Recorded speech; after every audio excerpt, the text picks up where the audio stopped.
ஆண்டவர் இயேசு கிறிஸ்துவின் நாமத்தில் உங்கள் அனைவருக்கும் என்னுடைய அன்பின் வாழ்த்துக்கள். ஆவிக்குரிய வசந்த காலங்களின் வளர்ச்சியையும் தெளிவையும் நாம் இந்த நாட்களிலே பூரணமாய் உணர வேண்டும் என்பதை கடந்த தியானங்களிலே நான் உங்களோடு கூட பகிர்ந்து வருகிறேன். அல்லாவிட்டால் இந்த லெந்து காலங்கள் நம்முடைய வாழ்க்கையில ஒரு சடங்காச்சாரத்தின் காலமாக மாறிவிடும் அபாயம் நமக்கு உண்டு. இன்றைக்கு நம்முடைய கவனத்தை 1 கொரிந்தியர் 3ஆம் அதிகாரம் முதல் 3 வசனங்களுக்குள் நம்முடைய கவனத்தை நாம் செலுத்துவோம். கொரிந்து திருச்சபையின் மக்கள் ஆவிக்குரிய வாழ்க்கையில் அடைந்த மகத்தான வளர்ச்சியை கண்டு பவுல் பெருமிதம் கொள்ளுகிறார். முதல் அதிகாரத்தில் நீங்கள் அவருடைய இந்த பெருமிதத்தை பற்றி வாசிக்கலாம். 2ஆம் வசனத்தில் இருந்து 9வது வசனம் வரைக்கும் உள்ள வேத வாக்கியங்களிலே முதல் அதிகாரத்திலே இதை குறிப்பிடுகிறார். கொரிந்திய திருச்சபை பவுலால் உருவாக்கப்பட்ட ஒரு திருச்சபை. ஆனாலும் இந்த திருச்சபையில் இருந்த சில சீர்கேடுகளையும் அவர் உணர்த்த தவறவில்லை. மேன்மையான நல்ல ஆவிக்குரிய அடையாளங்களை பெற்றிருந்த இவர்கள் அதை சேதப்படுத்தும் அடையாளங்களையும் தங்கள் வாழ்க்கையிலே வைத்திருந்தார்கள். இதைத்தான் 3ஆம் அதிகாரத்தில் முதல் 3 வசனங்களிலே அவர் பகிர்ந்து கொள்ளுகிறார்.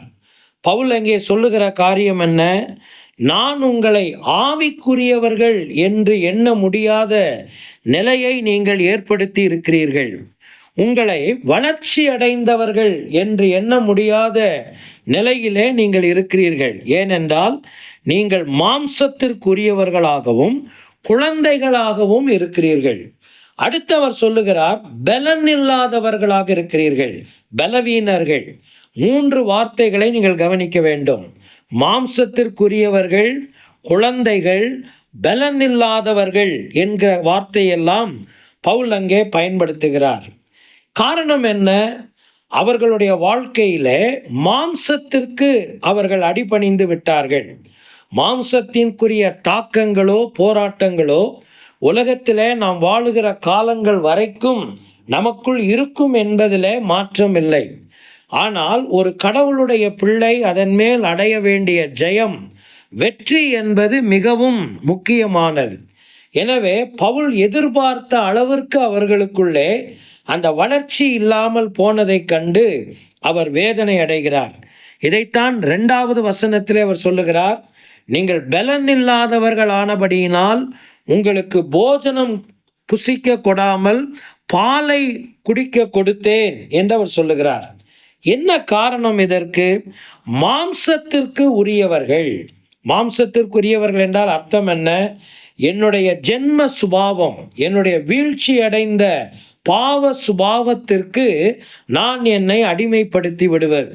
நான் ஏற்கனவே சொன்னது போல அதனுடைய தாக்கங்கள் உலகத்திலே இருந்தாலும் கூட நாம் கடவுளுடைய பிள்ளைகள், தேவனுடைய ஆலயம். இதைத்தான் 3ஆம் அதிகாரத்தில் 16வது வசனத்தில் பவுல் சொல்லுகிறார்.